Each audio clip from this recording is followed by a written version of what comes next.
جنگ ایران و امریکا یک ماه شد. در این مدت دو طرف علیه یکدیگر حملات سنگین انجام دادند. حملات تهران و واشنگتن بر یکدیگر با گذشت هر روز گسترده‌تر می شود و هیچ نشانه ای از پایان درگیری ها به چشم نمی خورد. این جنگ که هزینه های سنگینی بر امریکا تحمیل کرده با موجی از مخالفت ها در داخل ایالات متحده مواجه است، به گونه‌ای که اعتراض های گسترده علیه ترامپ با شعار نه به پادشاه در این کشور آغاز شده است. اعتراض کنندگان که علیه سیاست های ترامپ از جمله جنگ با ایران به جاده ها آمدند، بیش از 3200 گردی همایی احترازی در 50 ایالت امریکا برگزار کردند. معترضان بالا رفتن قیمت ها را یکی از دلایل اصلی حمله امریکا به ایران دانسته و سیاست های مهاجرتی ترامپ را نیز به انتقاد گرفتند. آگاهان جنگ امریکا علیه ایران را اشتباه بزرگ ترامپ می‌دانند و میگویند که رئیس جمهور امریکا این جنگ را خواهد باخت.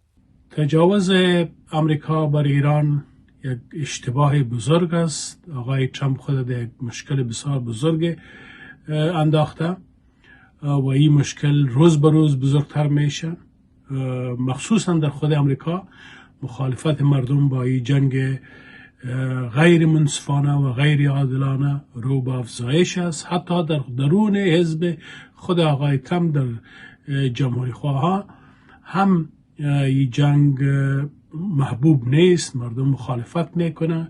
در اوج اعتراضهای مردمی در ایالات متحده، فرماندهی مرکزی امریکا گزارش داده که تاکنون به بیش از 11,000 هدف در جنگ علیه ایران حملات هوایی انجام داده است. واشنگتن پست نیز خبر داده است که پنتاگون در حال آماده سازی برای چندین هفته عملیات زمینی در ایران است. آگاهان میگویند که اجرای عملیات زمینی امریکا در ایران ممکن نیست و اگر نیروهای امریکایی وارد ایران شوند با شکست فاحش مواجه میشوند.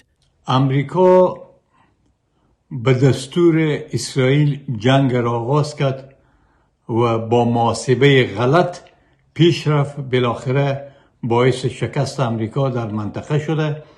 من فکر نکنم که امریکا بتونه که دستاورد داشته باشه.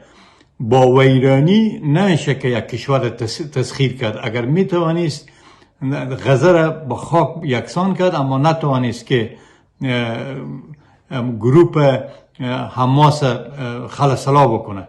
همزمان با ورود جنگ علیه ایران به یک ماهگی خود، فرماندهی مرکزی ایالات متحده گزارش داده که ناو USS تریپولی با 3500 خدمه وارد منطقه شده است. نشریه وال استریت ژورنال گزارش داده که ایالات متحده در حال حاضر 8 ناوشکن از جمله 2 ناو در نزدیکی تنگه هرمز، 3 ناو در شمال دریای عرب، 1 ناو در دریای سرخ و 2 ناو در شرق مدیترانه در منطقه مستقر کرده است. افزون بر این ناوشکن‌ها 2 ناو هواپیمابر USS آبراهام لینکلن و USS جرالد فورد نیز به منطقه رسیدند. در بحبوحه این جنگ، اسرائیل حملات هوایی به زیرساخت‌های ایران را تشدید کرده و پاکستان سفره میانجیگری را پهن. وزارت خارجه پاکستان گفته که میزبان مذاکرات دو روزه غیر مستقیم ایالات متحده و ایران با حضور نمایندگان عربستان سعودی، ترکیه و مصر در مورد جنگ جاری در خاورمیانه است. در حال جنگ امریکا و ایران وارد دومین ماه خود می شود که شدت درگیری ها و گسترش حضور نظامی امریکا در منطقه نشان می دهد که چشمانداز پایان سریع این جنگ هنوز روشن نیست. همزمان افزایش اعتراض های مردمی در داخل امریکا و تلاش های دیپلماتیک منطقه‌ای بیانگر فشارهای فزاینده برای توقف این درگیری است.